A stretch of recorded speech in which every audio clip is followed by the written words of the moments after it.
is, it says TV personality here, but it's so much more than that. Spent 14 years Dancing with the Stars. Seasons. 14 seasons. He has 6 tri-state area dance studios. They are called Dance With Me. You own them with your family, right? Yes. Who's in your family involved? My dad and I started when I was 16. For no reason, lived in Brooklyn, ended up opening a studio in New Jersey. I've never even been to Jersey at that time. And here we are many years later. Now, a lot of people who know you from Dancing with the Stars, right? How do you get the reputation as the bad boy? Like, where does that come from?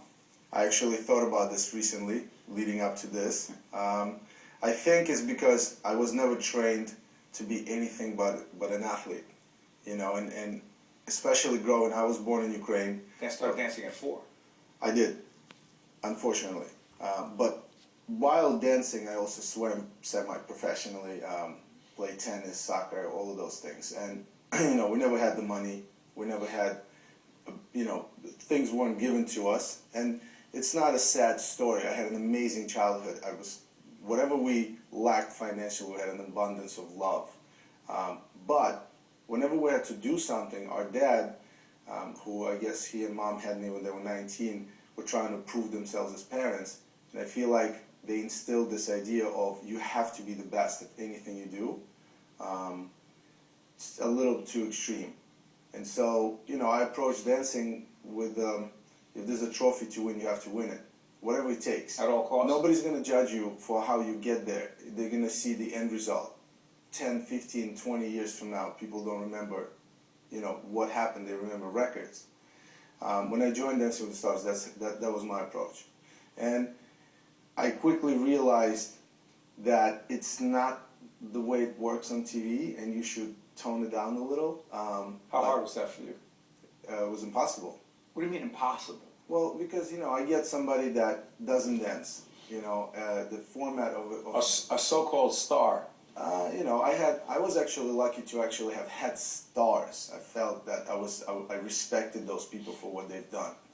So that wasn't an issue. The problem was, in short, the way I analyze Dancing with the Stars is that we're all race car drivers, the pros, and we're all given cars to race with.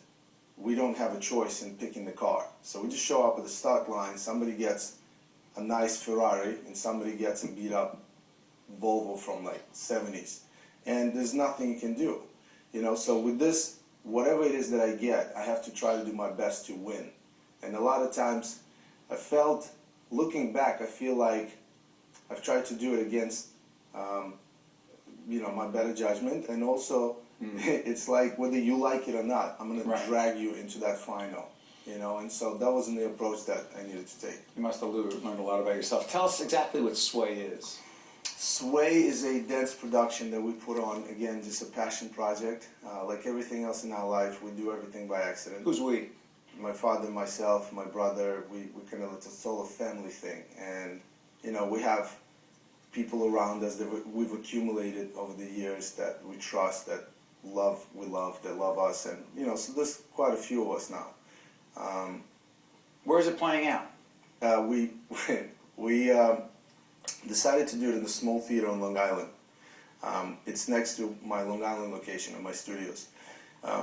We did two shows one day 7 months ago, and the town just came to life in that one day. We felt so proud of that we decided to put on 8 shows in December through the holiday season.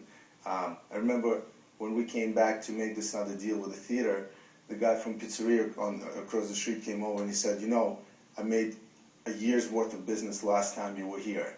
I'm like, well, you better buy a lot more product because we're going to be here for 8 days. So, you know, these type of things. What's that like for you, knowing that you're changing a community by doing what you love? It's incredible. You know, when we came here, we had an extremely difficult immigration. Very difficult. Not different from other immigrants, but it was very hard. And people that don't know, they have no idea. I wish you never find out. So for us to get from being thrown food stamps in my face when I was 14 in downtown Brooklyn to, you know, allowing somebody to make a better living because I'm playing something across the street, I don't care what people think of me. So, without getting overly corny about this, Max, America, this country, what does it mean to you? This is the best place on earth. It's my home, without a doubt. People don't realize if you don't leave it, you know, even for a day, you don't know what you got. This is the best, most amazing place on earth. Having said that, the only difference between America and literally everything on the outside is the opportunity. People from the outside think that this is this place where money falls from the sky. All you have to do is just be there and catch it. Just show up. That's not true. The thing that this place has, a kid in, I don't know, West African country has the same, could be the Max or the whoever else, you know, but the difference is that there's no opportunity there. So this place gives you everything that you need to be successful. You just have to do it. I would not trade it for anything. My blue passport is my biggest possession after my family. Your passport. Dancing. You were joking before when I said you started dancing at such a young age, and you joked, you said, unfortunately. But dancing has given you, not it hasn't given you, because you've worked so hard, some of us can't even, most of us can't even comprehend how hard you've worked.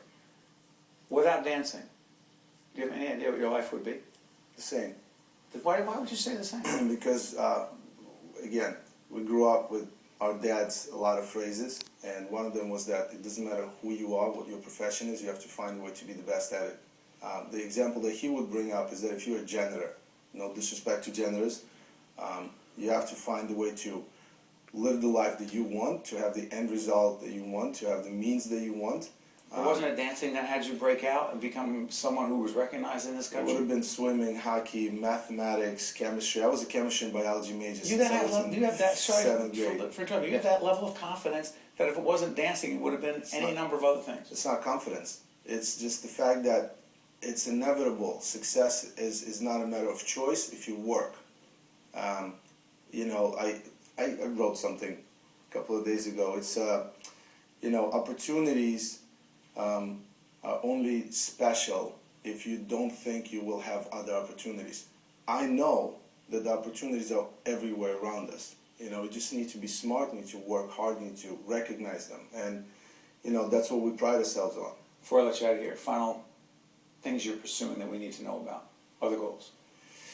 Keep expanding your studios, right? Yeah, and the studio expansion is very important to me. I feel like that's going to be my legacy, and that's going to be something that I'll, you know, leave to my kids. My biggest pursuit is to have a very happy family, and everything else is irrelevant. Actually, wish you nothing but the best, and we appreciate you joining us at the New Jersey Performing Arts Center. We appreciate it. Thank you. Thanks, buddy. One-on-one.